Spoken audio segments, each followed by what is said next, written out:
Hello chess friends and welcome to Jozarov's chess channel and welcome to the round 3 of the Altibox Norway chess tournament in 2019. So today the most interesting game for me was the game between Shakriyar Mamedyarov and Levon Aronian, and I decided to call this game, I used this quote that Garry Kasparov was saying about Levon Aronian. He said that the chess world is really a better place when Levon Aronian is playing some good chess. So I'm really glad that Levon Aronian is now back in shape again, that he's playing some active chess.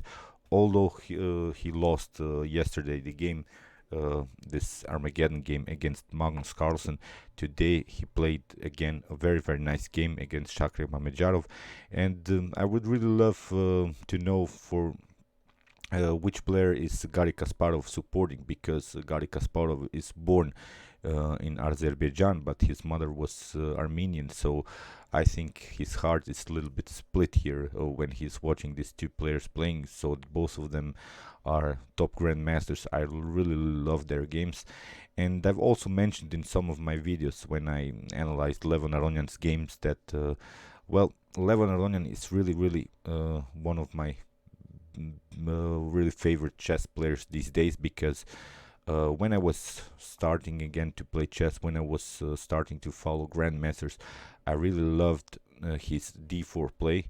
I used many of his lines, and I haven't been aware of some tactical possibilities in some opening lines, and I really appreciate, because after that I think I really increased my chess level by simply following his opening line. So today, as said, we had really the clash. It was, I think, a good game. Shakriyar Mamedyarov missed also some opportunities, but we'll see in the continuation that Levon Aronian finds again a very nice opening line, and against Magnus Carlsen he also played a very interesting opening line against his Sicilian defense. So he had a completely winning endgame. So if you want to see, I have covered also the endgame in my previous videos.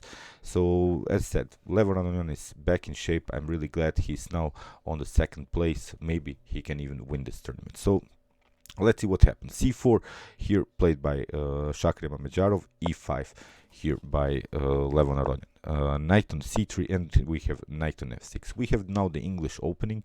This is a sort of reverse Sicilian setup, which is always good for white, because the Sicilian itself, it's good opening. So here you're playing sort of the Sicilian with +1 tempo. So I like myself to play something the move c4. Here knight on f3 played by Mamedyarov, and here knight on c6. We have now the 4 knights variation, which is very important in the opening to really develop your knights, occupy the center. So you see black is taking the control of the d4 square, white is taking control of the d5 square. So here Mamedyarov tries this e3 line, and this is now the immediate idea to push this pawn on d4, create a pawn breakthrough in the center that leads to these two connected pawns in the center, which could be, of course, a slightly advantage in the middle game to have a very nice central control with the pawns. And here Aronian plays a very interesting move, bishop on b4, and it's similar. It's of course not the same, but it's similar a little bit to the Nmso Indian defense. You'll see why. For the players who may be familiar with the Nmso Indian defense, it comes also with the idea to, of course, take out maybe this knight on c3. For instance, if you try something like to play maybe here d4, here we can simply play queen on e7, and if you try something like a3 to kick away the bishop, here we can play bishop takes on c3, b takes c3, and now it's a little bit similar to the Nmso Indian defense, although we didn't play the move e6.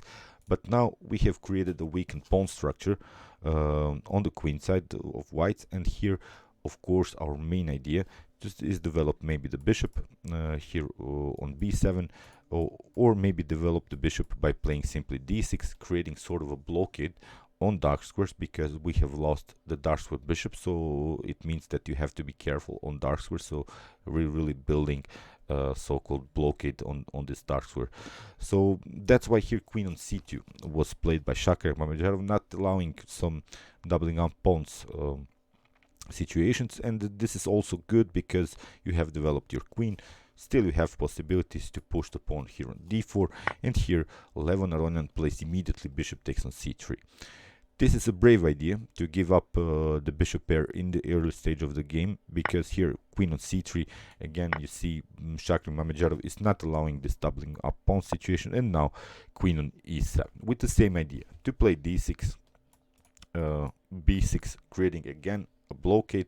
And we have also now a very nice possibility to push the pawn on e4, if of course white doesn't react accurate here with d3 or d4. So it means we could really have a space advantage on the fourth rank. This e4 pawn would be supported by the knight and the queen, and it could be really an advantage in long term. So that's why here Shakriyar Mamedyarov played immediately d4. Breaking through, we have knight on e4 by Levon Aronian, and now queen on d3. E takes d4, and now knight takes on d4.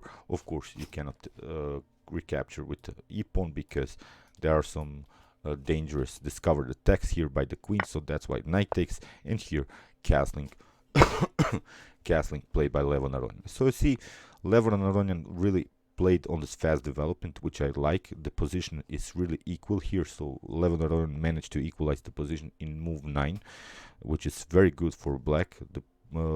I don't see here immediate threats by white. Still you have the bishop pair, but the bishop here on c1 is a little bit blocked out by its own pawns. If you try to develop it here on b3, there are this queen on b4 possibilities. So that's why here Shakriyar Mamedyarov, of course, also for the fast development with the move bishop on e2. And here Levon Aronian plays knight on d4. Here, instead of bishop on e2, if you take here knight on c6, well, it leads to this b takes c6 lines, in which we could maybe support this knight with the potential move d5. Of course, it has to be prepared, but we have still possibilities to play bishop on a6 and similar stuff in order to create the spinning ideas. So this double up pawns it's not something that you have to worry, because you have now a very nice center. You have a centralized knight on e4. So as said here, Levon Aronian would really be very good in the continuation of the game. So that's why bishop on e2, and here again knight on d4, queen takes on d4. Again, this idea to capture with the pawn is not so good, because here you have the opportunity to play queen on b4. Okay, you can play maybe king on f1, but in the continuation maybe bishop on d2. We can simply take, and here the position is really simplified for black. I think it's a perfect position to continue, because as said, the position is too simplified. You don't have any worries. For black, it's, I think, a very good idea. Playing against also top grandmaster Shakriyar Mamedyarov, I think it would be a good continuation. So that's why after knight takes on d4, queen takes on d4. And we shouldn't forget that really Levon Aronian was once in this 2800 club rated, so he's still a top grandmaster, although he didn't play maybe the best chess recently. But he was really funny in one interview in this candidate tournament in 2018, when he was really playing bad, and they asked him how does he feel because of that, and he said, well, I'm not a kid anymore. I don't get frustrated anymore when I lose some games. So he still enjoys chess, and I think his answer to that question was really cool. So here b6 by Aronian. Of course, we want to develop this light square bishop, and now finally castling by Mamedyarov. Bishop on b7, and here rook on d1. A very interesting move. It is really the best move, challenging this d7 pawn. So that's why d6 had to be played. But now we have again a weakened pawn structure. We have weakened the pawn structure a little bit further, and of course this moment Shakriyar Mamedyarov uses immediately. First, of course, he kicked away the knight. The knight was really annoying, so when your opponent is occupying your other side of the board, you should get rid of this piece. So that's why knight on g5, and here this move b4. And here Shakriyar Mamedyarov plays really accurate. He plays this minority attack, which is this 3-on-4 situation. This minority attack lets flip the board. As I mentioned in my previous videos, I like to flip board. So this minority attack is really good, I think, because you have a very strong bishop pair, although the bishop is now used simply to defend this e3 pawn. But here, if we crack the position on dark squares, this dark square bishop could be really deadly through the square a3. So this minority attack is also very nice strategical idea in the middle game. So as said so far, Shakriyar Mamedyarov didn't make any mistakes, and here rook on e8 was played by Levon Aronian. Here Levon also plays maybe a slightly inaccuracy. Maybe a better way would have been to challenge now immediately this minority attack with moves as a5, or try at least a counter attack on the other side. So we have now a so-called opposite side attack, in which white is of course coordinating his attack on the queen side, and the black is coordinating his attack on the king side, because you see we have this so-called direction of the pieces, and the pieces of Levon Aronian are all aiming on the king side. So that's why maybe h5 in order to launch an immediate attack on the other side would be better, or at least try to block out your opponent's attack. Here okay, rook on e8 is not a mistake, but is this a little bit losing some tempos, because now Shakriyar Mamedyarov plays a4 and his attack is much faster, so he plays immediately on the attack with some pawn breakthrough possibilities with this minority attacks, just in order to bring this dark square bishop into the game. So here f5. Now Aronian of course also plays on the other side with some threats, of course, to play the move f4. Of course you cannot recapture because you lose your bishop on e2, so this bishop is a little bit endangered here on the e file.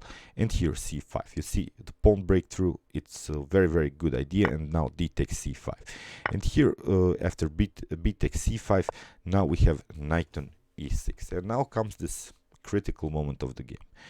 It seems that bishop on c4 is the best move. You should of course pin your opponent with a minor piece, with the slice square bishop. It seems that it's perfectly fine, but basically this bishop on c4 is a mistake, because queen on c4 would be the better continuation. The important thing about this queen on c4 is that you get out of the d file, because the threat is of course rook on d8 with an attack on the queen, because white hasn't connected the rooks, which is a very important stage of the game. And here queen on c4 would be simply better, because if you try something like queen takes on c5 and take out this pawn, of course you cannot recapture with the knight, and you cannot also it weakens a little bit your pawn structure if you capture it with the b pawn. So then you have rook on b1 with an attack on the bishop. So if the bishop removes, you see the rook can really come actively into the game through the square b5. And here we have also possibility to play this very annoying move bishop on a3, because the bishop is not needed anymore on the defense of this e3 pawn. It can be really used as an attacker on the c5. So if you try here to recapture with the queen, as said, we can simply play a calm move, which is the move queen on b3, still with some possibilities to play bishop on a3, because first of all you have to get out of this very annoying diagonal by the queen. So you see you haven't lost anything, you still stayed on this very nice diagonal, but now with the threat to play the move bishop on a3 and capture the rook. So here after bishop on c4, You see now the difference. Here Levon Aronian simply played rook on d8, and here we have a now very simplified position, because of course bishop takes on e6 with a check, queen takes, and okay, here Mamedyarov took the two rooks for the queen, and now king on f7 was played, and now rook on d1 was played in order to get back with the rook, because we still don't have the rook connection. But now the more important thing is that Levon Aronian creates a passed pawn, and the passed pawn situation is really annoying when you play with the queen against two rooks. So you see Shakriyar Mamedyarov has now the troubles with his dark square bishop. The bishop is still blocked out, so you cannot leave the bishop from the defense of this e3 pawn. So here, that's why rook on e1 was played, in order to liberate the bishop to finally connect the rooks. So here Levon Aronian simply pushed forward c4, and now bishop on d2, and here we have now very strong move g5. We want to liberate now this light square diagonal for the bishop with the move g4, and this could be really deadly with the support of the queen on e4, which would create a light square battery and immediate checkmate threats on g2. So that's why bishop on c3 here at least tried some counterplay, but still you see this rook hasn't played so far. It's really out of game, and here as said, Levon Aronian uses this moment, play simply straightforward in order to liberate really this diagonal for the bishop. F takes g4 was played, and now queen on e4 with the battery, so rook on a2 had to be played in order to defend. And here queen on d3 was played by Aronian, and here again Shakriyar Mamedyarov plays not the best move. He plays the move bishop on a1.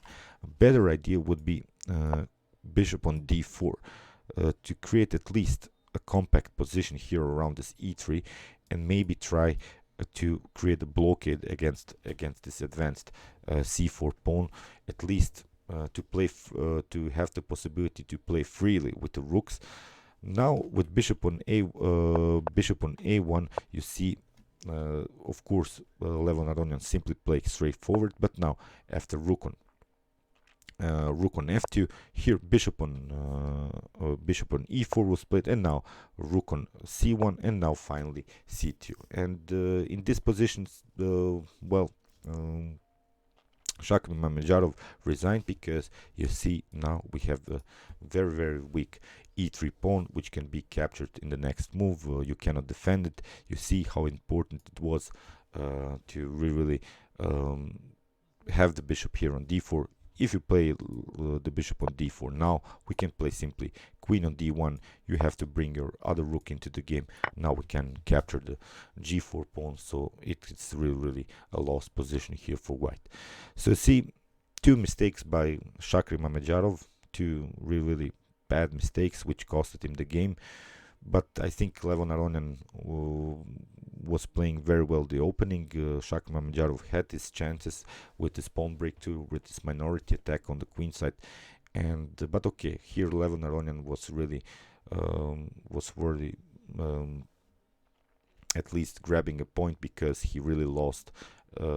He really drew the game yesterday against Magnus Carlsen, which was a completely winning endgame, and here he got rewarded today in the game against Shakriyar Mamedyarov. So I said I would really love to know Garry Kasparov's opinion about this game, also how his heart beats when these two players are playing.